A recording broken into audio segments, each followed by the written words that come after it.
గలతీయులకు రాసిన పత్రిక 2వ అధ్యాయము 20వ వచనం. క్రొత్త నిబంధనలో 169వ పేజీ. నేను క్రీస్తుతో కూడా సిలువ వేయబడి ఉన్నాను, ఇక జీవించువాడును నేను కాను, క్రీస్తే నాయకు జీవించుచున్నాడు. హల్లెలూయా. ఏంటంట పౌలు భక్తుడు చెప్తున్నాడు, నేను క్రీస్తుతో కూడా సిలువ వేయబడి ఉన్నాను. హల్లెలూయా. నేను క్రీస్తుతో కూడా సిలువ వేయబడి ఉన్నాను అంటే జరిగిపోయిన కార్యమా, జరిగే కార్యమా, ఇప్పుడు జరిగిన కార్యమా? జరిగిపోయిందా, లేకపోతే జరుగుతుందా, లేకుంటే ఇప్పుడు జరుగుతూ ఉందా? జరిగిపోయింది. మరి పౌలు భక్తుడు ఎందుకు నేను క్రీస్తుతో కూడా, యేసు ప్రభు ఎప్పుడు సిలువ వేయబడ్డాడో అప్పుడే నేను కూడా క్రీస్తులో, నేను క్రీస్తుతో కూడా సిలువ వేయబడి ఉన్నాను అని పౌలు భక్తుడు అంటున్నాడు. ఎలా సాధ్యం? అది ఎలా సాధ్యం అంటే క్రీస్తు మరణించేటప్పుడే ఆయనలో పౌలు భక్తుడు కూడా ఉన్నాడు. హల్లెలూయా. మీకు అది అర్థం కావాలంటే కొంచెం కష్టమే, కానీ ఎవరైతే రక్షణ పొందుతుంటారో వాళ్ళందరూ కూడా ఆయనతో పాటు ఉన్న వాళ్ళమే. మీకు ఈ మాట మీకు అర్థం కావాలి అంటే హెబ్రీయులకు రాసిన పత్రికలో ఒక మాట ఉందో చూడండి.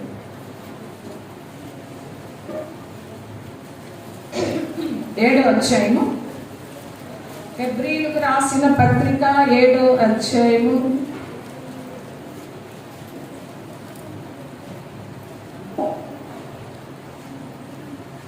9వ వచనం.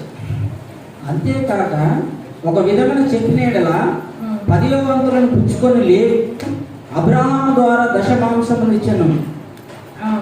ఏలగనగా మెల్కీసెదెకు అతని పితరుని కలుసుకున్నప్పుడు లేవి తన పితరుని గర్భంలో ఉండెను. హల్లెలూయా. లేవి అంటే మెల్కీసెదెకు అబ్రహాంకి ఎదురొస్తాడు. అంటే లోతుని రాజులు ఏం చేస్తారంటే లోతు భార్యని, పిల్లల్ని, అక్కడ ఉన్న వాళ్ళందరినీ, సోదమ గోమరాలు ఎవరైతే ఉన్నారో వాళ్ళందరినీ తీసుకొని వెళ్ళిపోతారు. అమ్మ అక్కడ సౌండ్ చేయొద్దు. అందరిని తీసుకొని వెళ్ళిపోతే అబ్రహాము తన ఇంటిలో పెరిగిన 300 మందిని తీసుకొని అక్కడికి వెళ్ళి వాళ్ళని జయించి లోతు భార్యను, పిల్లలను, అక్కడ ఉన్న వాళ్ళందరినీ కూడా తీసుకొని తిరిగి వచ్చేటప్పుడు మెల్కీసెదెకు ఎదురొస్తాడు. మెల్కీసెదెకు ఎదురొచ్చినప్పుడు అబ్రహాము దశమ భాగం ఇస్తాడంట. మెల్కీసెదెకు దశమ భాగం ఇచ్చినప్పుడు ఆ అబ్రహాములో ఎవరున్నారని చెప్తున్నారు ఇక్కడ వాక్యం? లేవి ఉన్నారు. అప్పటికి లేవి లేడు. అబ్రహాముకి ఇంకా పిల్లలే పుట్టలేదు. అప్పటికి అబ్రహాంకి ఇస్సాకే పుట్టలేదు, ఇస్సాకి యాకోబు పుట్టలేదు, యాకోబుకి లేవి కూడా పుట్టలేదు. అస్సలు లేనప్పుడు ఇక్కడ వాక్యంలో ఏమని ఉంటుంది? అంతేకాక ఒక విధముగా చెప్పిన యెడల 10వ వంతులను పుచ్చుకొను లేవియు అబ్రహాము ద్వారా దశమాంసములను ఇచ్చెను. హల్లెలూయా. ఎక్కడ ఉన్నారంట? 10వ వచనంలో ఏముంది? ఎలాగనగా మెల్కీసెదెకు అతని పితరుని కలుసుకొనినప్పుడు లేవి తన పితరుని గర్భములో ఉండెను. అబ్రహాము మెల్కీసెదెకుకి దశమ భాగం ఇచ్చేటప్పుడు లేవి ఎక్కడున్నాడు చెప్పాలి. మీకు అర్థమవుతుందా? అబ్రహాము గర్భంలో ఉన్నాడంట. అప్పటికి ఇంకా ఇస్సాకు పుట్టలేదు, యాకోబు పుట్టలేదు, లేవి పుట్టలేదు. కానీ అప్పుడే దేవుడు వాళ్ళందరినీ చూశాడు. అబ్రహాం దశమ భాగం ఇచ్చేటప్పుడు అప్పుడు లేవి అబ్రహాము యొక్క గర్భంలో ఉన్నట్లుగా వాక్యం ఉంది. అలాగనే క్రీస్తుతో కూడా నేను సిలువ వేయబడి ఉన్నాను. ఎప్పుడైతే క్రీస్తు సిలువ వేయబడి ఉన్నాడో అప్పుడే పౌలు అంటున్నాడు, పౌలు యొక్క విశ్వాసం చూడండి, నేను కూడా అప్పుడే క్రీస్తుతో కూడా నేను సిలువ వేయబడి ఉన్నాను. హల్లెలూయా.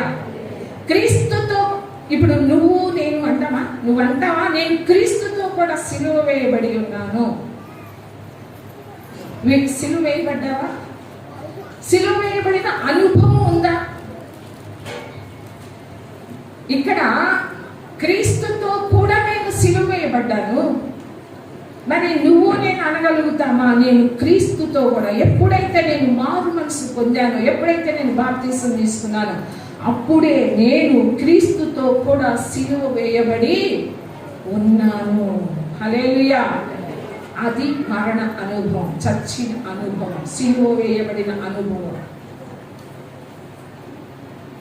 ఇక్కడ పౌలు అంటున్నాడు నేను సిలువ వేయబడి ఉన్నాను. దాని అర్థం ఏంటంటే నేను అనేది ఇంకా లేదు. నేను అనేది ఇంకా లేదు. నా సొంత చిత్తం కానీ, నా స్వనీతి కానీ, నా సొంత ఇష్టాలు కానీ, నేను అనేది సిలువ వేయబడి ఉంది.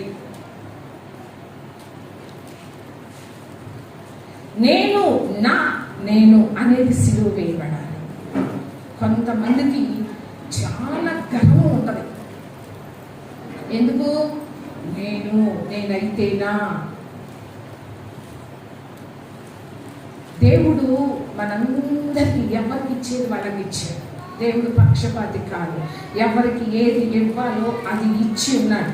అంతేగాని నీ తెలివితేటలు బట్టో, లేకుంటే నీ మంచితనాన్ని బట్టో దేవుడు నీకు జ్ఞానాన్ని ఇవ్వలేదు, తెలివి ఇవ్వలేదు. ఒక అధికారం ఇచ్చినా, ఒక తలాంతి ఇచ్చినా, ఏది ఇచ్చినా నిన్ను బట్టి ఇవ్వలేదు. నువ్వు అందరికంటే శ్రేష్టమైన వాడవనో, శ్రేష్టమైన దానివనో, నీతిమంతురాలువనో, మంచి దానివనో, ఎన్నికైన దానివనో దేవుడు నీకు ఇవ్వలేదు. ఆయన కృపను బట్టి ఇచ్చాడు. కేవలం ఆయన కృపను బట్టి. ఈ రోజుల్లో నేను అనేది సిలువ వేయబడాలి. నేను అనే దాంట్లోనే ఉంది సమస్తం. మనం నాశనం కావడానికి, మనకి గర్వం రావడానికి, నశించిపోవడానికి కారణం ఏంటంటే నేను అనేది ఉండకూడదు మనలో. అదే అంటున్నాడు పౌలు భక్తుడు, నేను క్రీస్తుతో కూడా సిలువ వేయబడి ఉన్నాను. ఇక నువ్వు జీవించువాడను నేను కాదు, నేను చచ్చిపోయాను, నేను సిలువ వేయబడి ఉన్నాను. ఇక జీవించేది నేను కాదు, నాలో ఉన్న క్రీస్తే జీవిస్తున్నాడు. నేను చచ్చిపోయాను, నేను సిలువ వేయబడ్డాను. ప్రతి విషయంలో నేను సిలువ వేయబడ్డాను. శరీర కార్యాలు కావచ్చు, లోకాశ, శరీరాశ, నేత్రాశ, జీవపు డంబములు, పాపం అనేది సిలువ వేయబడాలి. సిలువ వేయబడిన అనుభవం. తాగుడు సిలువ వేయబడాలి. వ్యభిచారం సిలువ వేయబడాలి. నీ శరీరంలో ఉన్న కోరికలు, శరీర ఆశలు, శరీర ఇచ్ఛలు సిలువ వేయబడాలి. సిలువ వేయబడిన అనుభవం. ఆ అనుభవం ఉంటేనే పునరుద్ధాన అనుభవంలోని కూడా వస్తాం. సిలువ అనుభవం లేకుండా, మరణ అనుభవం లేకుండా పునరుద్ధాన బలాన్ని ఎలా పొందుకుంటావు?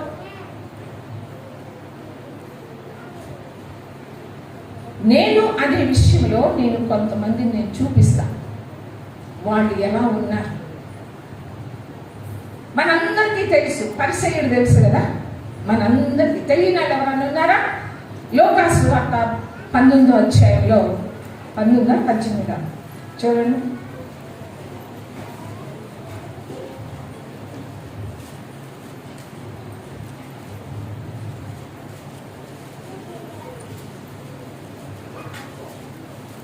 లూకాసు వార్త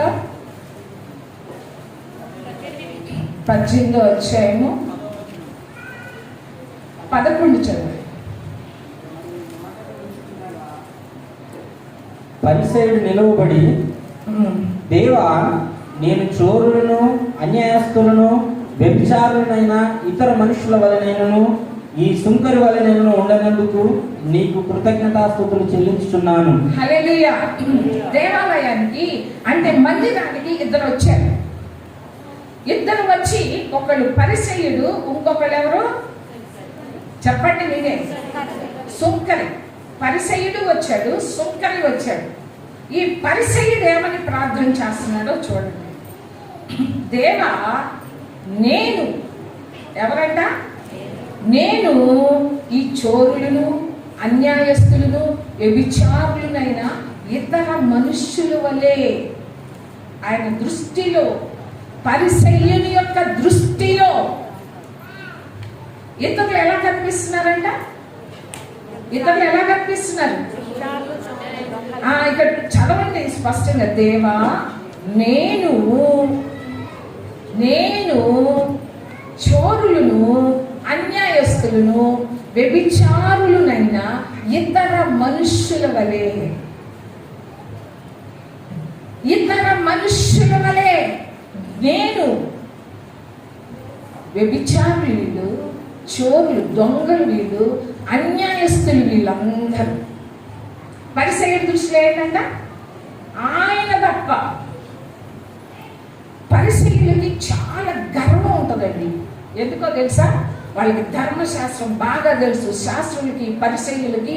అందుకనే పౌలుగా మార్చబడిన సౌలు అంతకుముందు ధర్మశాస్త్రంలో ప్రావీణ్యం పొందినవాడు, లోపము లేనివాడు. ధర్మశాస్త్ర విషయంలో, దాన్ని పాటించే విషయంలో లోపము లేనివాడు పౌలు భక్తుడు.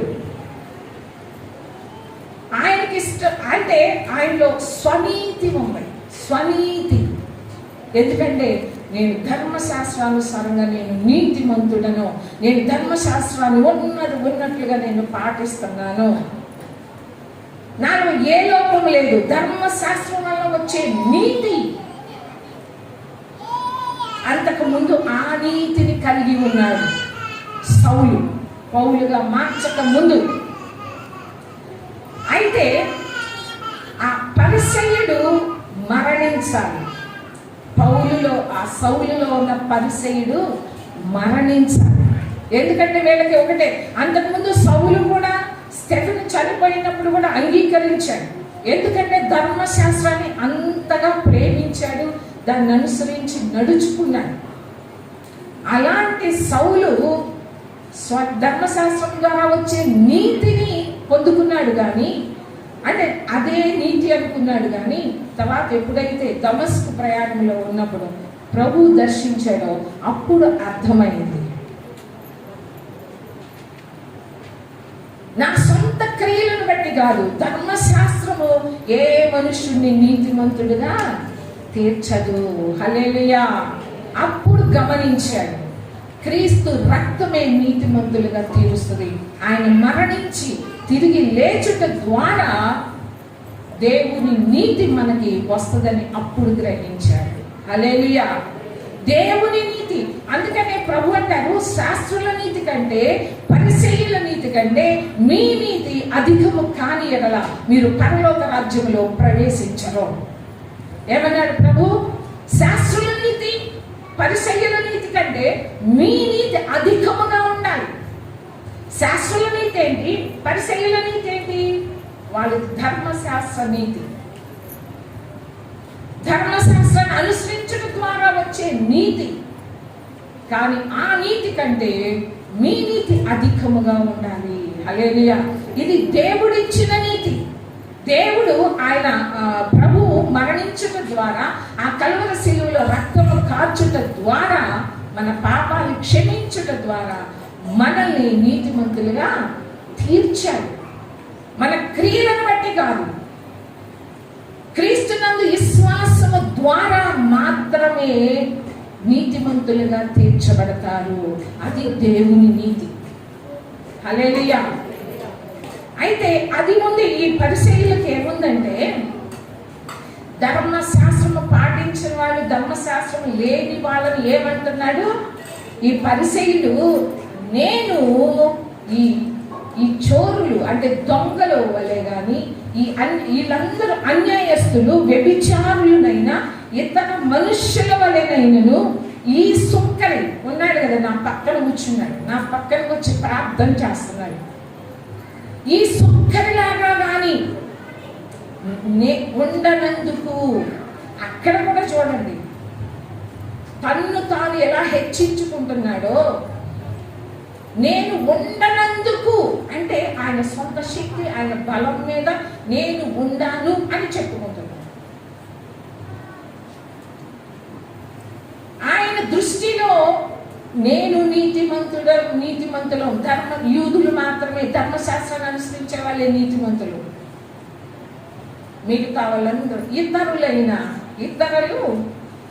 ఇతర మనుష్యుల వలెనైనను అంటే వాళ్ళందరూ పరిసయ్యుల దృష్టిలో వాళ్ళు ఎలా ఉన్నారంట? దొంగలుగా ఉన్నారు, వ్యభిచారులుగా ఉన్నారు, అన్యాయస్తులుగా ఉన్నారు. వాళ్ళ వలె ఉండనందుకు, ఈ సొక్కరిలాగా ఉండనందుకు హెచ్చించుకుంటున్నాడండి. పరిసయ్యుల యొక్క, శాస్త్రుల యొక్క స్వభావం ఏంటంటే గర్వం, హెచ్చించుకునే స్వభావం ఉంది వాళ్ళలో. హెచ్చించుకోవటం అంటే ఇక్కడ ఇతరులను చూసి తృణీకరిస్తున్నారు. ఇతర మనుషులను తృణీకరించే స్వభావం ఈ పరిసయ్యులది, ఈ శాస్త్రులది. నువ్వు ఉండొచ్చు, నువ్వు నీతిమంతుడుగా ఉండొచ్చు, లేకుంటే అన్ని చెయ్యొచ్చు, కానీ ఇతరులను వేలు పెట్టి చూపించే అధికారం కానీ, తీర్పు తీర్చే అధికారం కానీ నీకు నాకు ఇవ్వలేదు దేవుడు. హల్లెలూయా. నువ్వు ఉంటున్నావు అనుకుంటే దేవుడికి స్తుతి చెల్లించు. ప్రభువా, నన్ను ఇలా నీ కృపను బట్టి నేను ఇలా నిలబడ్డానయ్యా, నీ కృపను బట్టి నేను ఇలా ఆ పాపాన్ని నేను జయించాను అని చెప్పాలే కానీ అయ్యా వాళ్ళలాగా నేను ఉండనందుకు నీకు కృతజ్ఞతాస్తుతులు, ఈ సొంకరలాగా ఉండనందుకు నీకు కృతజ్ఞతాస్తుతులు, వాళ్ళందరూ దొంగలే, వాళ్ళందరూ కూడా వ్యభిచారులే, వారానికి నేను 2 సార్లు ఉంటాను ప్రభు ఉపవాసం, 10వ వంతు ఇస్తాను, జీలకర్రలో ఇస్తాను, పుదీనాలో ఇస్తాను, దానిలో ఇస్తాను, దీనిలో ఇస్తాను. నేను నేను నేను అక్కడ చూడండి 12వ వచనంలో, వారమునకు 2 మార్లు ఉపవాసము చేయుచు నా సంపాదన అంతటిలో 10వ వంతు చెల్లించుచున్నానని తనలో తాను ప్రార్థించుచుండెను. హల్లెలూయా. నా సంపాదన, నా సంపాదన, నా సంపాదన, నేను వీళ్ళలాగా ఉండలేదు. నా సంపాదన, నేను కష్టపడి సంపాదించినది నా సంపాదన. సంపాదించే సామర్థ్యాన్ని ఇచ్చేది ఎవరు?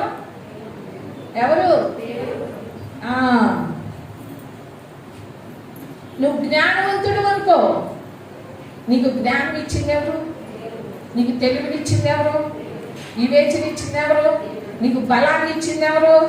ఆరోగ్యాన్ని ఇచ్చింది ఎవరు? అంటే నువ్వు మంచి ఆడవనా?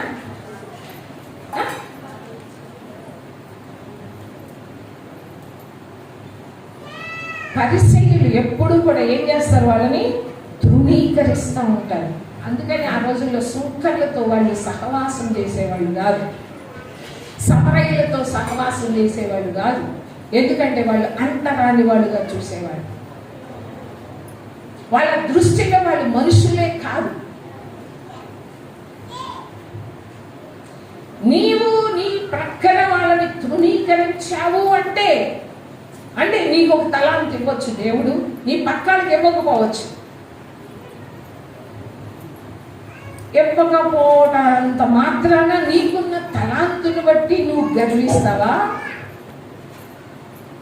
అంటే నువ్వేదో గొప్పని దేవుడు ఇచ్చాడా తలాంతు నీకు? లేకుంటే నువ్వు గొప్ప ప్రార్థనా పరులను, లేకుంటే మంచిదానివను, లేకుంటే తెలివి కాలవాళ్ళవను ఇచ్చాడా దేవుడు? మిమ్మల్ని మీరు పరిశీలించుకోండి. పక్కాల కంటే మీరు నీతిమంతులా? పక్కాల కంటే మనం ఎన్నికైన వాళ్ళమా? ఎందుకు తృణీకరిస్తున్నారు? అందుకనే పౌలు భక్తుడు అన్నాడు, నేను క్రీస్తుతో కూడా, నేను అనేది లేదు ఇంకా, నేను ఇంకా మరణించాను, కలువరి శిలువలో చచ్చిపోయాను. చచ్చిపోయిన వాళ్ళకి కోరికలు ఉంటాయా? చచ్చిపోయిన వాళ్ళకి ఆశలు ఉంటాయా? చచ్చిపోయిన వాళ్ళకి గర్వం ఉంటుందా? సొంత చిత్తం ఉంటుందా? చనిపోయిన వాళ్ళకి సొంత ఇష్టాలు ఉంటాయా? అసూయలు ఉంటాయా? ఈర్ష్యలు ఉంటాయా? అసూయలు ఉంటాయా? ద్వేషాలు ఉంటాయా? దుర్నీతి ఉంటుందా? దుష్టత్వం ఉంటుందా? దుర్మార్గత ఉంటుందా? వేషధారణ ఉంటుందా? చచ్చిపోయావు ఆల్రెడీ. క్రీస్తుతో కూడా నీవు సిలువ వేయబడ్డావు. క్రీస్తుతో కూడా నేను అనేది సిలువ వేయబడింది. అందుకనే పౌలు భక్తుడు అంటున్నాడు, నాకు లోకమునకు నేనును సిలువ వేయబడ్డాము. హల్లెలూయా. గలతీయులకు రాసిన పత్రికలోనే ఉంటుంది, చివరి అధ్యాయంలో చూడండి.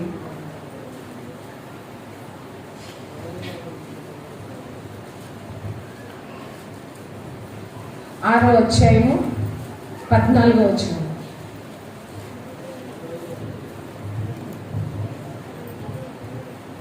అయితే మన ప్రభువైన యేసుక్రీస్తు సిలువ యందు తప్ప మరి దేని యందును అతిశయించుట నాకు దూరమవునుగాక. దాని వలన నాకు లోకమునకు నేను సిలువ వేయబడి ఉన్నాము. హల్లెలూయా. ఆల్రెడీ సిలువ వేయబడ్డా నేను. ఇక నేను కాదు, నాలో ఉన్న క్రీస్తే జీవిస్తున్నాడు. నీలో క్రీస్తు జీవిస్తూ ఉంటే నీవు అనేది, నేను అనేది సిలువ వేయబడితే, మరణం అంటే చచ్చిన స్థితిలో ఉంటే, యేసు ప్రభుతో పాటు నువ్వు మరణిస్తే నేను అనేది అక్కడ ఉండదు. ఇక్కడ పౌలు భక్తుడు అంటాడు, యేసుక్రీస్తు సిలువ యందు తప్ప దేని యందు అతిశయించటం నాకు దూరం అవునుగాక. అతిశయించడానికి చాలా ఉన్నాయి పౌలు భక్తుడికి. ఈ లోకరీతిగా ఎన్నో విషయాల్లో ఆధిక్యతలు కలిగి ఉన్నాడు. ఇశ్రాయేలు వంశం, బెన్యామీను గోత్రం 8వ సున్నతి పొందుకున్నాడు.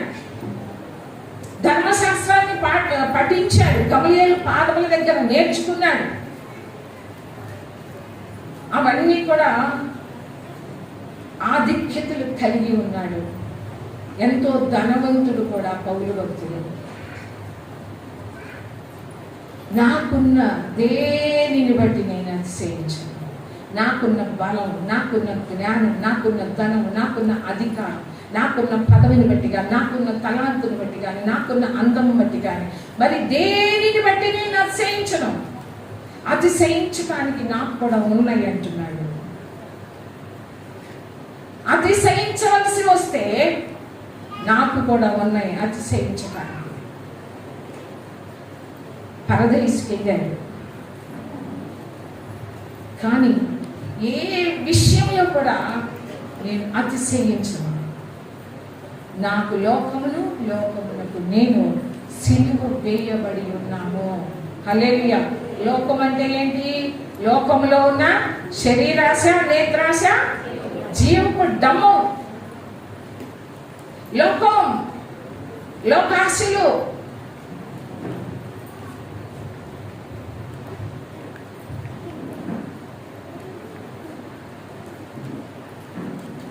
నేనైతే ఎంతమంది అని ఉంటారు అన్నమాట? ఎంతమంది అని ఉంటారు? నేనైతే నీవైతే నీకెవరిచ్చారు ఆ జ్ఞానం?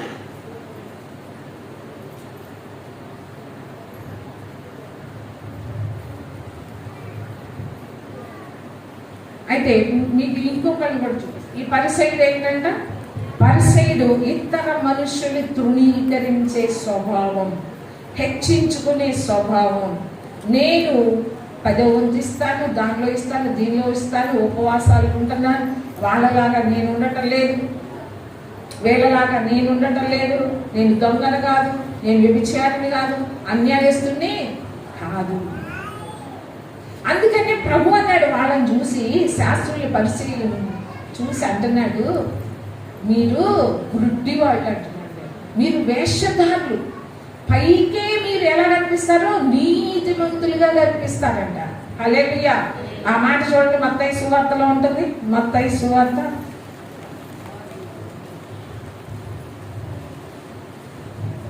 23వ అధ్యాయము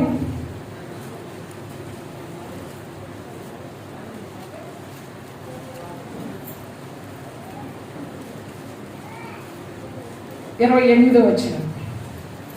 అలాగే మీరు వెలుపల మనుషులకు నీతిమంతులుగా అగపడుచున్నారు కానీ నీతిమంతులుగా కనబడుచున్నారు కానీ లోపల వేషధారణతోను అక్రమముతోను నిండి ఉన్నారు. హల్లెలూయా. దేంతో నిండి ఉన్నారు? శాస్త్రులు, పరిసయ్యులు.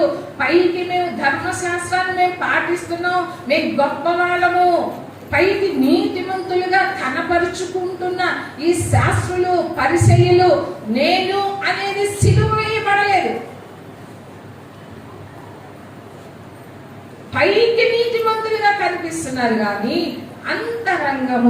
అంతరంగాన్ని చూసే దేవుడు ఏమంటున్నాడంటే, మీరు లోపల వేషధారణతో ఉంటున్నారు.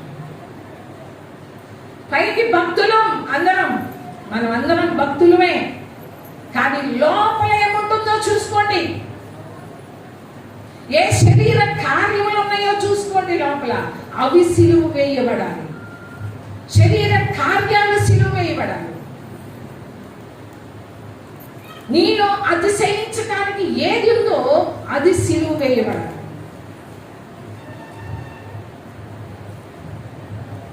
పైకి నీతిమంతులుగా కనబడుచున్నారే గాని మీ హృదయం, మీ అంతరంగం, మీ వేషధారణతో ఉంటుందంట. కపటముతో నిండి ఉంటుంది, లోపల అక్రమంతో నిండి ఉంటుంది.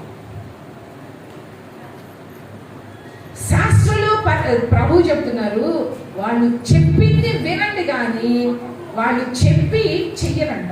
ఎక్కడ ఆ మాట ఉంది చూడండి. మత్తయి సువార్త 23వ అధ్యాయం 3వ వచనం, 2వ వచనం. శాస్త్రులను పరిచయులను మోషే పీఠమందు కూర్చుండు వారు గనుక వారు మీతో చెప్పు వాటిని అన్నిటినీ అనుసరించి గైకొనుడి. అయినను వారి క్రియలు చొప్పున చేయకుడి. వారు చెప్పుదురే గాని చేయరు.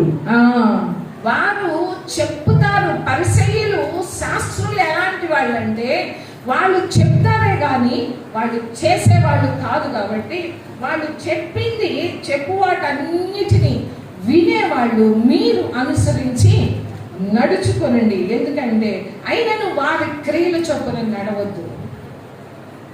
మనకి ఎవరు మాదిరి? ఎవరు కాదు, యేసు ప్రభువే మాదిరి. హల్లెలూయా. యేసు ప్రభువే మాదిరి. అందుకనే వాళ్ళు చెప్పింది మీరు వినండి, దాన్ని అనుసరించి నడుచుకోండి. కానీ వారి క్రియల చొప్పున మీరు చెయ్యరు. వారు చెప్తారే కానీ చెయ్యరు. శాస్త్రులు, పరిసయ్యులు ఎలాంటి వాళ్ళంటే వాళ్ళు మోషే పీఠమందు కూర్చునేవారు. అంటే అగ్రస్థానాలను కోరుకునేవాళ్ళు, ఉన్నతమైన స్థానంలో కూర్చోవాలని ఆశపడేవాళ్ళు. వాళ్ళకి వాళ్ళు హెచ్చించుకునే స్వభావం కలిగిన వాళ్ళు, ఇతరులను తృణీకరించే స్వభావం కలిగిన వాళ్ళు. అందుకనే పౌలు కూడా పరిసయ్యుడే. అందుకనే పౌలులో ఉన్న పరిసయ్యుని సిలువ వేసేశాడు. హల్లెలూయా. ఆ ఆధిక్యతలు చూడండి ఎక్కడంటే కొరింథీయులకు రాసిన పత్రిక అనుకుంటా. కొరింథీయులకు రాసిన పత్రిక 2వ పత్రిక.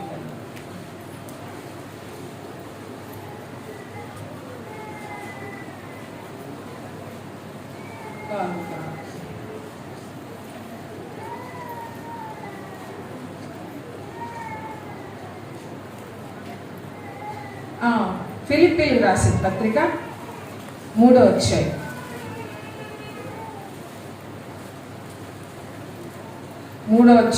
5వ వచనం. 8వ దినమున 4 నుండి చదువుదాం. కావాలంటే నేను శరీరమును ఆస్పదము చేసుకొనవచ్చు, నేను శరీరమును ఆధారము చేసుకొనవచ్చును. మరి ఎవడైనను శరీరమును ఆస్పదము చేసుకొనదలచిన యెడల నేను మరి ఎక్కువగా చేసుకొనవచ్చు. మీరు ఒకవేళ శరీరాన్ని ఆస్పదముగా చేసుకోవాలనుకుంటే నేను దానికంటే కూడా ఎక్కువగా చేసుకోవచ్చు. ఎందుకంటే 8వ దినమున సున్నతి పొందితిని, 8వ దినాన నేను సున్నతి పొందాను. ఇశ్రాయేలు వంశపు వాడను నేను. బెన్యామీను గోత్రములో పుట్టినవాడను, సంతానమైన హెబ్రీయుడనై హెబ్రీయ సంతానమైన హెబ్రీయుడను నేను. ధర్మశాస్త్ర విషయంలో పరిసయ్యుడనై, ఆసక్తి విషయం సంఘమును హింసించువాడనై, ఆసక్తి విషయంలో సంఘమును హింసించువాడనై, ధర్మశాస్త్రము వలన నీతి విషయమై, ధర్మశాస్త్రం వలన నీతి విషయము అనింద్యుడనై ఉంటిని. అయినను ఏవేవి నాకు లాభకరములై ఉండెను, ఏవేవి నాకు ఆస్పదముగా, అంటే నన్ను నేను హెచ్చించుకోవటానికి, నేను అతిశయించడానికి నాకు ఏవేమి ఉన్నాయో వాటిని క్రీస్తు నిమిత్తము నష్టంగా నాకు లాభకరములై ఉండినో వాటిని క్రీస్తు నిమిత్తము నేను నష్టముగా ఎంచుకున్నాను. హల్లెలూయా. ఈ ఆధిక్యతలన్నిటినీ కూడా పౌలు భక్తుడు ఏమన్నా అంటే వాటన్నిటినీ కూడా నష్టముగా ఎంచుకున్నాడు. ఉన్నాయి నాకు శరీర రీతిగా, శరీరాన్ని ఆధారం చేసుకుంటే ఆ కారణాలు చూపిస్తే దేనిని బట్టి నేను అతిశయించవచ్చు, దేనిని బట్టి నన్ను నేను హెచ్చించుకోవచ్చు, వాటికి కారణాలు ఉన్నాయి. ఆ విషయాలన్నీ చెప్తున్నాడు పౌలు భక్తుడు. మీరు ఒకవేళ శరీరాన్ని ఆస్పదము చేసుకోదలుచుకుంటే మీకంటే ఎక్కువగా నాకున్నాయి. మీకేమున్నాయి? మీకంటే ఎక్కువగా నాకు ఉన్నాయి అని లిస్టు చెప్తున్నాడు. నేను ఇశ్రాయేలు వంశస్థుడును, నేను హెబ్రీయుడును, సున్నతి పొందాను, ధర్మశాస్త్ర విషయంలో నేను పరిసయ్యుడును, ఆసక్తి విషయంలో సంఘాన్ని నేను హింసించాను. ఇన్ని ఆధిక్యతలు ఉన్నాయి నాకు. కానీ వీటన్నిటినీ కూడా క్రీస్తు నిమిత్తం నేను నష్టంగా ఎంచుకుంటున్నాను. అంటే సిలువ వేయబడిన అనుభవం. నేను అనేది నాలో ఏది ఉండకూడదు, నా స్వచిత్తం ఉండకూడదు, నా సొంత ఇష్టాలు ఉండకూడదు, నా స్వనీతి కాదు నాకు కావాల్సింది, దేవుడిచ్చిన నీతి కావాలి. సిలువ వేయబడిన అనుభవం. ఒక రాజు ఉన్నాడు, నెబుకద్నెజర్ రాజు. మనందరికీ తెలుసు కదా, నెబుకద్నెజర్ రాజు ఉన్నాడు. ఆ రాజు చూడండి, దానియేలు గ్రంథంలో ఎలా తన్ను తాను హెచ్చించుకుంటూ ఉన్నాడో మీకు నేను చూపిస్తా.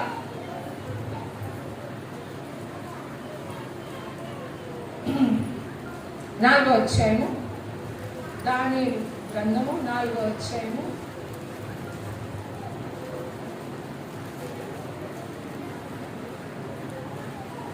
30వ వచనం.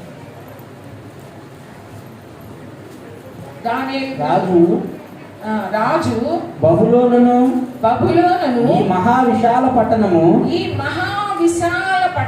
నా బలాధికారమును, చూడండి, నా బలాధికారమును, నా ప్రభావ ఘనతను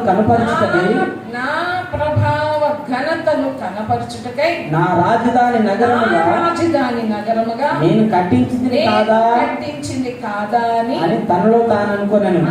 ఏమనుకున్నాడు? మనస్సులో అనుకుంటున్నాడు, పైకి కాదు, మనస్సులో అనుకుంటున్నాడు. అక్కడ ఎన్నిసార్లు వచ్చిందో చూడండి. నేను కట్టించింది కాదా, నా ఘనత కొరకు, నా ప్రభావం, నా బలాధికారం, నా కొరకు నేను కట్టించింది ఈ మహావిశాల పట్టణం, నా బలాధికారము, నా ప్రభావ ఘనత కనపరచడానికి నా రాజధాని నగరుగా నేను కట్టించింది కాదా. నేను కట్టించింది. నేను ఎవరిచ్చారు ఇంత అధికారం నెబుకద్నెజర్ రాజుకి? ఎవరిచ్చారు? ఆ జ్ఞానం ఎవరిచ్చారు? ఆ బలం ఎవరిచ్చారు? ఆ అధికారం ఎవరిచ్చారు? ఆ ఘనత ఎవరిచ్చారు? ఇర్మియా గ్రంథంలో చూడండి, దేవుడు ఏమంటాడు అంటే వాళ్ళకి తెలియదు, నెబుకద్నెజరు తెలియదు, కానీ దేవుడు అంటున్నాడు చూడండి. ఇర్మియా గ్రంథం 27వ అధ్యాయం 25:9 చూద్దాం. ముందు 25వ అధ్యాయము 9వ వచనం. సైన్యములకు అధిపతి యెహోవా ఇలా సెలవిస్తున్నాడు. 25వ అధ్యాయము ఇర్మియా గ్రంథం 9వ వచనం. మీరు నా మాటను ఆలకింపకపోతిరి గనుక నేను ఉత్తర దేశంలోని సర్వజనములను నా సేవకుడు నెబుకద్నెజరును బబులోను రాజును పిలువనంపించుచున్నాను.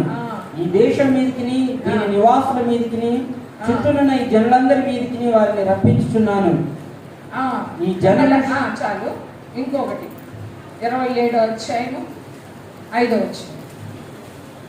అధిక బలము చేతను చాచిన బాహు చేతను భూమిని భూమి మీదనున్న నరులను జంతువులను నేనే సృజించి ఎవరికిచ్చుట న్యాయమని నాకు తోచునో వారికే ఇచ్చుచున్నాను. ఇప్పుడైతే దేశములన్నిటినీ నా దాసుడగు బబులోను రాజైన నెబుకద్నెజరు వశము చేయుచున్నాను. అతని సేవించుటకై భూజంతువులను కూడా అతని వశము చేయుచున్నాను. హల్లెలూయా. జంతువులను కూడా నెబుకద్నెజరు రాజుకి వశం చేసేసాడంట. ఆ దేశం, ఆ ప్రపంచం మొత్తాన్ని కూడా నెబుకద్నెజరు రాజు వశము చేశాడు. ఎవరు వశం చేస్తే నెబుకద్నెజరు రాజు దాన్ని అంతటిని జయించాడు? ఎవరిస్తే?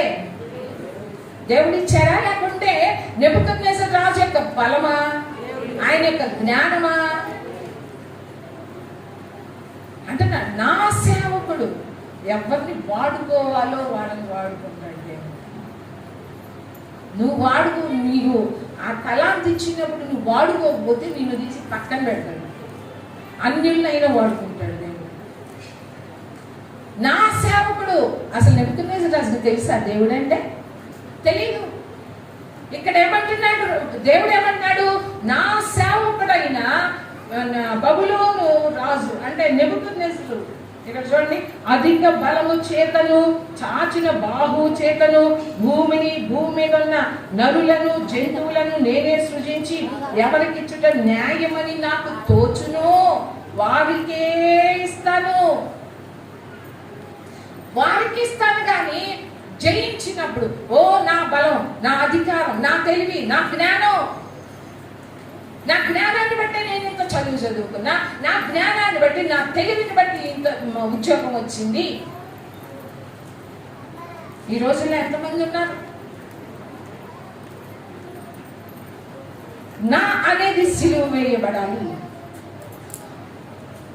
దేవుడు నీకు ఇస్తే పొందుకుంటున్నావు. ఆయన జాలితో, ఆయన దయతో, ఆయన కనికరముతో ఇస్తే నువ్వు పొందుకుంటున్నావు. నీ మంచి పని కాదు.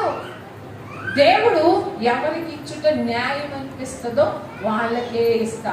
ఇప్పుడైతే, ప్రస్తుతం అయితే ఏమన్నాడు? దేశములన్నిటినీ నా దాసుడగు బబులోను రాజైన నెబుకద్నెజరు రాజు వశము చేయుచున్నాను. నేను వశము చేస్తేనే, వాళ్ళకి జయాన్ని ఇస్తేనే వాళ్ళు జయాన్ని పొందుకుంటారు. ఆఖరికి జంతువులు కూడా వశం చేసేసాడు దేవుడు.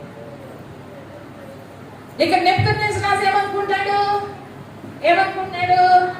నా బలం, నా జ్ఞానం, నా అధికారం, నా ఘనత,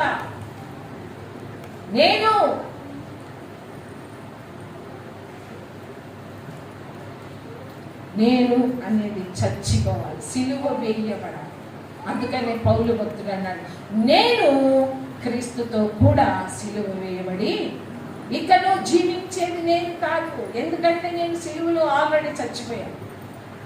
సిలువ వేయబడిన వాళ్ళు ఇంకేమైనా చేస్తారా? వాళ్ళ చేతులతో కాళ్ళతో ఏమైనా చేస్తారా?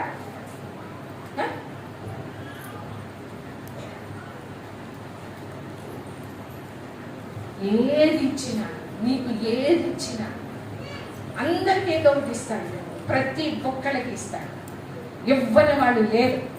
నువ్వు గమనించుకున్నావో లేదో నాకు తెలియదు. ప్రతి ఒక్కళ్ళకి ఇంకొకటి ఇస్తాడు దేవుడు.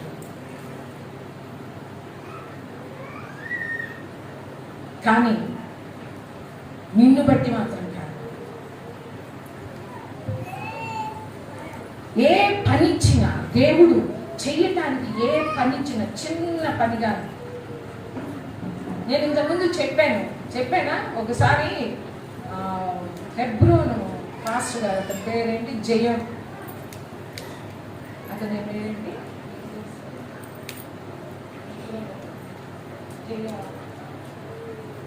అతని పేరేదో, అతను ఫ్లైట్లో వచ్చారంట. ఇంతకుముందు ఒకసారి చెప్పాను. జయరాజు గారు ఫ్లైట్లో దిగి వస్తూ ఉన్నారంట.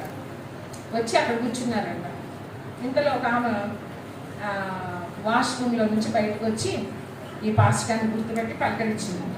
పలకరిస్తే ఆ పాస్టర్ అన్నారంట, మీరు ఎక్కడికి వెళ్తున్నారమ్మా అన్నారంట. అంటేను కాదండి, మీతో పాటే ఈ ఫ్లైట్లో వచ్చాను, నేను ఈ ఫ్లైట్లోనే నేను దిగాను అని చెప్పింది. అవునా, మరి నాకు కనపడలేదండి, నేను చూడలేదంటే, ఇప్పుడు ఎక్కడి నుంచి వస్తున్నారంటే బాత్రూమ్లన్నీ కడిగి వస్తున్నాను అని చెప్పింది. ఎక్కడ, ఎయిర్పోర్ట్ బాత్రూమ్లు కడిగి వస్తున్నాను. నువ్వేం చేస్తావమ్మా అన్నారంట. ఏం డ్యూటీ అంటే, ఏం జాబ్ అంటే, ఆ వెంట పైలట్. ఎవరు? విమానాలు నడిపారు. ఎవరు చెప్పండి? విమానాన్ని నడిపే ఆమె అంట. ఆమె వెళ్ళి ఏం చేస్తుంది? మనకి ఎంత ఉంటే చాలు, ఎంత వస్తుంది. ఏంటిది? కొంచెం ఏదైనా తలాంతి ఇచ్చాడనుకో, గర్వం ఇంత వస్తుంది, అతిశయం ఇంత వస్తుంది, అహంకారం. ఆయన కళ్ళమ్మటి నీళ్ళు వచ్చినాయి ఆ మాట చెప్పేటప్పుడు. ఆయన అంటున్నారు, నాకు చాలా సిగ్గేసింది ఆమె చెప్పే మాటలు ఏంటంటే అన్నారు. అంత పెద్ద పోస్ట్లో ఉన్నామేంటి, ఆమె బాత్రూమ్లు గడగటం ఏంటి?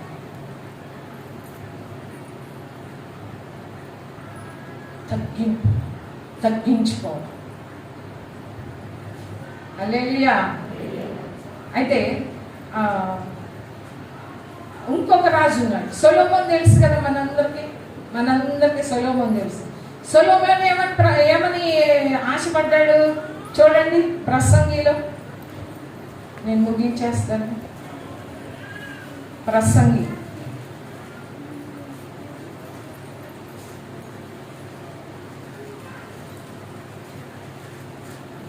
1-2 అధ్యాయంలో నేను గబగబా చదువుతాను. 4వ వచనం, 2వ అధ్యాయం 4వ వచనం. అక్కడ నేను అనేది ఎన్నిసార్లు వస్తుందో చూడండి. నేను గొప్ప పనులు చేయబునుకుంటుని, నా కొరకు ఇళ్ళు కట్టించుకుంటుని, ద్రాక్ష తోటలు నాటించుకున్నాను, నా కొరకు తోటలను, నా కొరకు శృంగార వనములను వేయించుకొని వాటిలో సకల విధములైన ఫలవృక్షములు నాటించుకున్నాను. వృక్షముల నారుమళ్లకు నీరు పారుటకై నేను చెరువులు త్రవ్వించుకుంటుని, పనివారిని పనికత్తెలు సంపాదించుకుంటుని, నా ఇంట పుట్టిన దాసులు నాకుండ్రి. యెరూషలేమునందు నాకు ముందుండిన వారందరికంటే ఎక్కువగా పశువుల మందలను, గొర్రె మేకల మందలను బహు విస్తారముగా సంపాదించుకుంటుని, నా కొరకు నేను వెండి బంగారములను, రాజులు సంపాదించు సంపదను, ఆయా దేశంలో దొరుకు సంపదను కూర్చుకుంటుని, నేను గాయకులను, గాయకురాండ్రులను, మనుషులు ఇచ్చయించు సంపదలను సంపాదించుకొని బహుమంది ఉపపత్నులను ఉంచుకుంటుని, నాకు ముందు యెరూషలేమునందున్న వారందరికంటేను నేను ఘనుడనై అభివృద్ధి పొందితిని. నా జ్ఞానము నన్ను విడిచిపోలేదు. నా కన్నులు ఆశించిన వాటిలో నేను దేనిని చూడకుండా నేను అభ్యంతరము నేను నేను నేను నేను నా కొరకు నా కొరకు నా కొరకు నా కొరకు.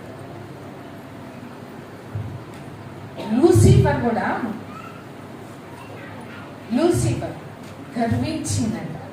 నేను దేవునితో పాటు నేను కూడా ఒకే స్థానం.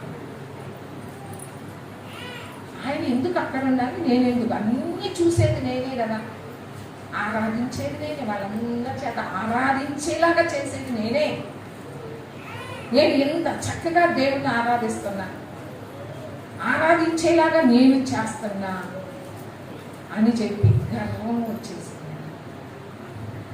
గుర్తుపెట్టు, పాటలు పాడేవాళ్ళకి ఇప్పుడు గర్వం రాని. లూసిఫర్ ఏం చేసేవాడంట, లూసిఫర్ ఏం చేసేవాడు, ఎప్పుడు ఆరాధన, స్తుతి, ఆరాధన. నేను అనేది సిలువ వేయబడాలి. అందుకనే చూడండి, కొరింథీయులకు రాసిన మొదటి పత్రిక పౌలు భక్తుడు అంటున్నాడు 15వ అధ్యాయంలో,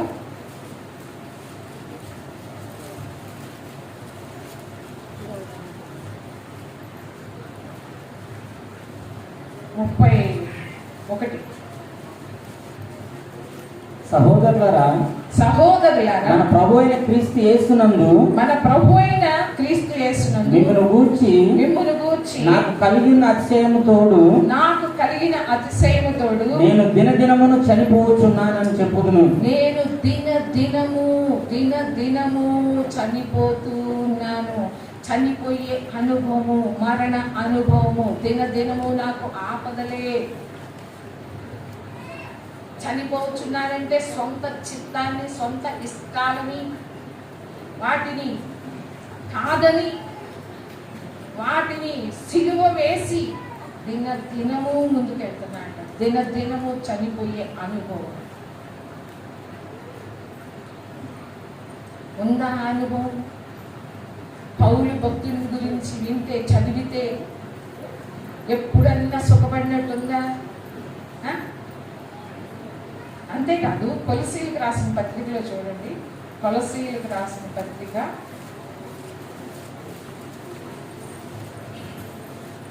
1వ అధ్యాయము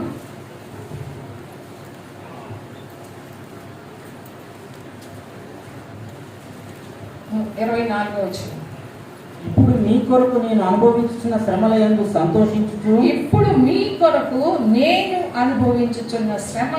సంతోషించుచు సంఘము అను ఆయన శరీరము కొరకు క్రీస్తు పడిన పాటలలో కొదువైన వాటి యందు నా వంతు నా శరీరమందు సంపూర్ణము చేయుచున్నాను. హల్లెలూయా. ఇక్కడ క్రీస్తు పడిన పాటలు, సంఘము కొరకు క్రీస్తు పడిన పాటలలో కొదువైనవి అంట. అంటే క్రీస్తు సంఘం కొరకు సంపూర్ణంగానే బలి అయ్యాడు. కానీ అప్పటికి ఇంకా సంఘం అనేది ఇంకా మొదలు పెట్టలేదు. అప్పటికి క్రీస్తు చనిపోయే నాటికి ఇంకా సంఘం ఏర్పడలేదు. కాబట్టి తరువాత సంఘము ఏర్పడటానికి, అనేకులను క్రీస్తు దగ్గరికి నడిపించటానికి, ఆత్మలని దేవుని దగ్గరికి నడిపించటానికి, వాళ్ళకి సువార్త ప్రకటించటానికి, వాళ్ళని రక్షించటం ద్వారా, ఆత్మలను నడిపించటం ద్వారా ఎన్నో శ్రమలంట. సంఘము కొరకు నేను అనుభవించుతున్న శ్రమల యందు సంతోషిస్తున్నా. ఏం చేస్తున్నాడు? నిద్రపోతున్నారు అందరూ? నిద్ర వస్తుందా? సంఘము కొరకు క్రీస్తు పడిన పాటలలో కొదువైన వాటిని నా శరీరము, నా వంతుగా ఆత్మలు రక్షించే విషయంలో కానీ, సువార్త ప్రకటించే విషయంలో కానీ, అనేకులు ప్రభు దగ్గరికి నడిపించే విషయంలో కానీ, ఆ పడిన శ్రమలు నా శరీరంలో, సంఘము కొరకు నా వంతుగా నా శరీరమందు నేను సంపూర్ణము చేస్తున్నాను. ఎన్ని ఆపదలు పౌలుకి సువార్త ప్రకటించేటప్పుడు. అది సువార్త ప్రకటించటం వల్ల, ఆత్మలు రక్షించటం వల్ల మనం ఏం చేస్తున్నాం? దానిలో మీరు గుర్తుపెట్టుకోండి, పౌలు చేసిన దానిలో అసలు ఆయన 100 చేస్తే మనం 0నే. మనం చేసింది మనం కనుక ఈ పౌలు భక్తుడు చేసిన దాంట్లో మనం చేసింది కనుక మనము ఒకవేళ అనుకుంటే 0. నేను ఇంతకుముందు చెప్పాను, ఒక చోట పౌలుని కొట్టి కుక్కని ఇచ్చినట్టు పట్టణ వెలుపలికి నిలిచాడు. అయినా సరే సువార్తను ప్రకటించడం మానేశాడా? మానేయలేదు. అదే ఊరికి మళ్ళా మరుసటి రోజు అయ్యాడు. అది దినము నేను చనిపోయే అనుభవం, మరణ అనుభవం. సొంత చిత్తాన్ని నలుకొట్టుకుంటూ, సొంత ఇష్టాలనేది లేకుండా కేవలం సంఘము కొరకు పౌలు భక్తుడు శ్రమలను అనుభవించాడు. నేను ఇంకా ప్రకటించవలసింది ఏది లేదు, ఏ స్థలం లేదు. నేను పూర్ణముగా ప్రకటించానంట. సువార్త ఎలా ప్రకటించాడంట? పూర్ణంగా ప్రకటించాడు. రోమీయులకు రాసిన పత్రికలో ఉన్నది, చివరి అధ్యాయంలో 15, 16 అధ్యాయంలో ఉన్నది. సో చూడండి,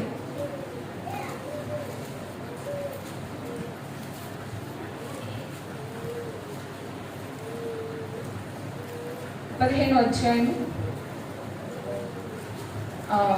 19వ వచనం చివర్లో, 15వ అధ్యాయము 19వ వచనం చివర్లో, కాబట్టి యెరూషలేము మొదలుకొని చుట్టుపక్కల ఉన్న ప్రదేశములందు ఇల్లూరికి ప్రాంతం వరకు క్రీస్తు సువార్తను పూర్ణముగా ప్రకటించి ఉన్నాను. హల్లెలూయా. 144వ పేజీ, క్రొత్త నిబంధన 144వ పేజీ. క్రీస్తు సువార్తనంట యెరూషలేము మొదలుకొని చుట్టుపక్కల ఉన్న ప్రదేశములందు ఇల్లూరికి ప్రాంతం వరకు అంట పూర్ణముగా ప్రకటించాడంట. హల్లెలూయా. అంతేకాదు 23వ వచనంలో చూడండి, 22 నుంచి చదువుదాం. ఈ హేతువు చేతను మీ యొద్దకు రాకుండా నాకు అనేక పర్యాయములు ఆటంకము కలిగెను. ఇప్పుడైతే ఈ ప్రదేశములలో నేను ఇక సంచరించవలసిన భాగము లేదు, నేను చెప్పవలసిన భాగం ఇంకా లేదు. నేను సంపూర్ణముగా నేను ప్రకటించి ఉన్నాను. అనేకమైన శ్రమలు, ఆ సువార్త చెప్పేటప్పుడు అనేకమైన శ్రమలు ఎదురొచ్చింది, ఆపదలు. ఆ ఆపదలు మీరు చదవండి. ఆ ఆపదల గురించి కొరింథీయులకు రాసిన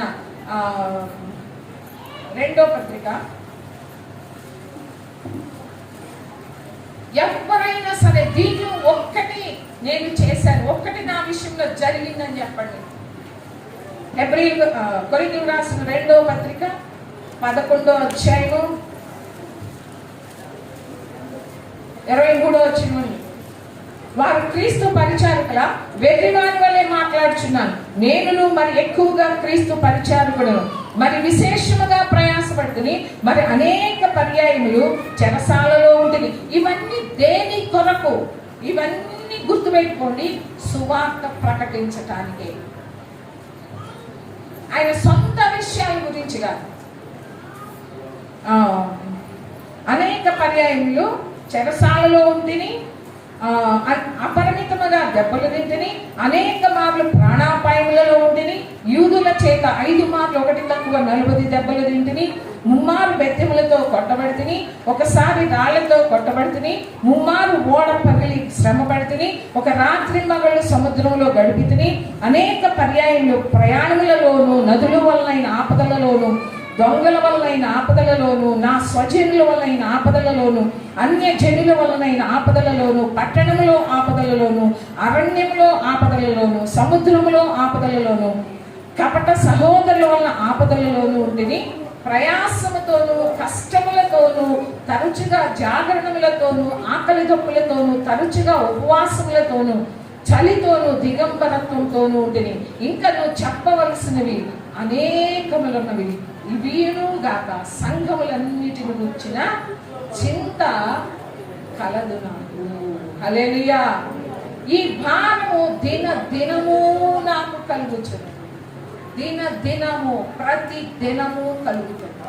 ఈ భారం, సంఘం గురించిన చింత, సంఘం గురించిన భారం దినము నాకు ఉంది. దినము చనిపోతున్నాను నేను. ఇవన్నీ ఆపదలే, ఇవన్నీ శ్రమలే.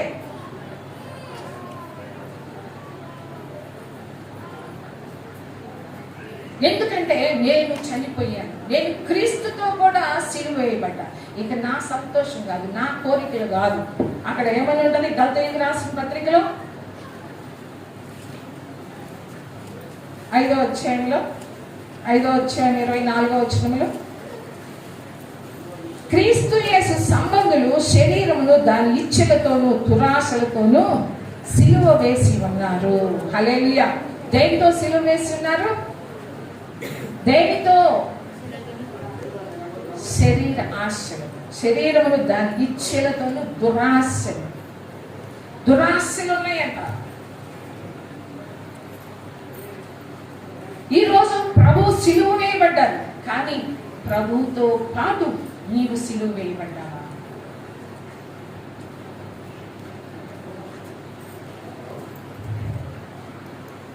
నీలో ఏదుందో నువ్వు హెచ్చించుకోవటానికి, నువ్వు అతిశయించటానికి, నీలో ఏది ఉన్నదో అది సిలువ వేయబడాలి. ఏదుందో దీన్ని నువ్వు హెచ్చించుకుంటున్నావు, ఇతరులు తృణీకరిస్తూ మాట్లాడుతున్నావు. దేనిని బట్టి నీకు గర్వం? అందంగా ఉన్నాము ఏమంటది, నల్ల వాళ్ళు ఏమంటది, తృణీకరిస్తూ మాట్లాడు. వాళ్ళని నువ్వు అంటే ఎవరినన్నట్టు? వాళ్ళని దేవుడే చేశాడు, నిన్ను కూడా దేవుడే చేశాడు. ఆయన ఇష్టం చొప్పున చేసుకున్నాడు. నీకు పుట్టిన పిల్లలే అందరూ ఒకలాగా ఉండరు. ఎందుకు ఇతరులు తృణీకరిస్తావు? గర్వం అనేది దేవుడికి అస్సలు ఇష్టం ఉండదు. సిలువ వేయబడ్డావా? ఎంతమందిని చెప్పగలం నేను క్రీస్తుతో కూడా సిలువ వేయబడి ఉన్నాను, ఇక నువ్వు జీవించేది నేను కాదు. అందుకని ప్రభు కూడా, యేసు ప్రభు కూడా ఏం చేశాడు? ఆయన సొంత చిత్తాన్ని నెరవేర్చుకోవడానికి వచ్చాడు ఈ లోకానికి. ప్రతి ఒక్కదానిలో ప్రభు అంటాడు, లేఖనములు నెరవేరినట్లు. లేఖనములు ఏమి చెప్తున్నాయో నా గురించి, ఆయన పుట్టుక, ఆయన మరణం, ఆయన పునరుత్థానం, ఆయన శ్రమలు అన్నీ కూడా, ఆయన ఎలా ఈ లోకంలోనికి వస్తున్నాడు, గాడిదనెక్కి ఎలా యెరూషలేములోకి వస్తారు, ఇవన్నీ కూడా లేఖనములలో ఉన్నాయి. ఆ లేఖనాలు నెరవేర్చడానికి వచ్చాడు కానీ ఆయన సొంత చిత్తం కాదు. తండ్రి నీ చిత్తము నెరవేర్చడానికి నేను వచ్చాను. తండ్రిని బయలుపరచడానికి ఈ లోకానికి వచ్చాడు. సర్వ మానవాళి కొరకు ప్రాణం పెట్టడానికి వచ్చాడు. ఆయన రక్తాన్ని కాచి నిన్ను నన్ను అందరినీ నమ్మిన వాళ్ళందరినీ కూడా నీతిమంతులుగా తీర్చడానికి వచ్చాడు ఈ లోకాన్ని. ఆయన రక్తం ఒక్కటే నీతిమంతులుగా తీర్చాడు. నీ క్రియలను బట్టి కాదు, ధర్మశాస్త్రము నువ్వు పాపిలని తెలియచేస్తుంది, అంతవరకే నేను నీతిమంతురాలుగా తీర్చను. ఆయన రక్తం, ఆయన పరిశుద్ధ రక్తం, నిర్దోషమైన రక్తం, అమూల్యమైన రక్తం, నిష్కలంకమైన రక్తం ఒక్కటే నీ పాపముల నుండి నిన్ను విడిపిస్తాను. మన ప్రాణ విమోచన క్రయధనము బహు గొప్పది. హల్లెలూయా. అలాంటి దినం ఈరోజు గుడ్ ఫ్రైడే, మంచి శుక్రవారం. సిలువ వేయబడతావా? నువ్వు ఎప్పుడైతే నువ్వు బాప్తిసం తీసుకున్నావో అప్పుడు చచ్చిపోయావు. నేలలో ముంచటం అంటే ఏంటి? మరణ అనుభవం. మళ్ళా తిరిగి రావటం అంటే ఏంటి? పునరుత్థాన అనుభవం. ఆ పునరుత్థాన శక్తితో మనము జీవించి ఉండగానే మరణ అనుభవము, పునరుత్థాన అనుభవం రెండు తెలిసి ఉండాలి మనకి.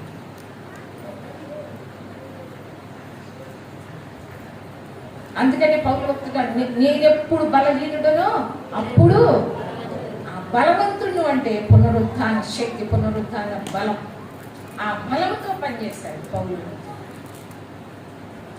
ఇక్కడ ఉండగానే, మనం జీవించి ఉండగానే ఆ మరణ అనుభవం మనకి రావాలి.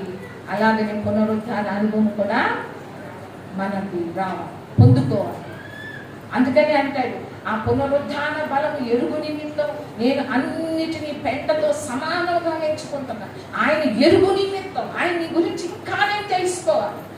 నాకు తెలిసింది నీటి పొట్టు అంతే, సముద్రం అంతా ఉండగా నాకు తెలిసింది ఒక నీటి పొట్టే. ఇంకా ఎరగాలి ఆయన ఎరిగి ఉన్నావా? నీవు అనేది సిలువ వేయబడ్డావా? స్వనీతిని నెరవేర్చే విషయంలో నువ్వు మరణించాలి. నీ స్వనీతి ఏదుందో ఆ స్వనీతి నేను అనేది ఒక నేను నీకు నువ్వు తెచ్చుకుంది కాదు, అదేది నీలో ఉన్నది ఏది కూడా నీది కాదు, దేవుడిచ్చిందే. అంత మాత్రాన్ని నువ్వు ఇతరుని ఏలు పెట్టి చూపించడానికి కాదు. తీర్పు తీర్చొద్దన్నాడు నేను. నీ కంట్లో దూరం ఉంది, ఎదుటాని కంట్లో నలిసే ఉంది అంటాడు. ఆ ఒక్క మాట చాలు మనకి నువ్వు అర్థం చేసుకుంటే నువ్వు ఎప్పటికీ ఇతరులు తృణీకరించావు అంటే నీకు ఇంకా అర్థం కావట్లేదు అన్నాడు. కాబట్టి మనమందరము కూడా పౌలు భక్తుడే ఉన్నాడు, నేను క్రీస్తుతో కూడా సిలువ వేయబడి ఉన్నాను. అలాంటి అనుభవం దేవుడు మనందరికీ దయచేయను గాక. ఆమేన్.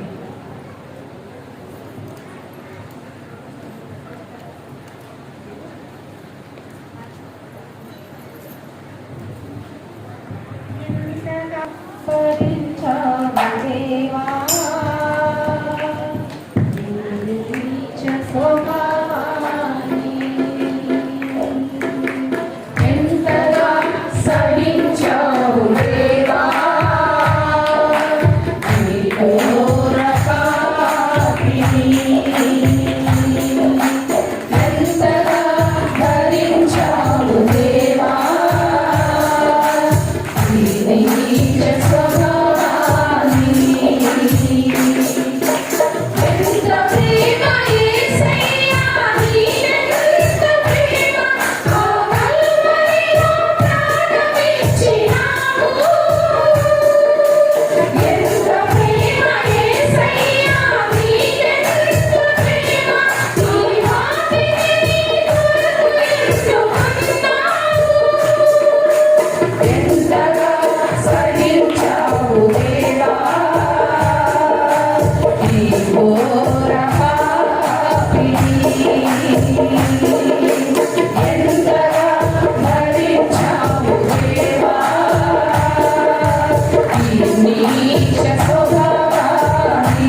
హల్లెలూయా.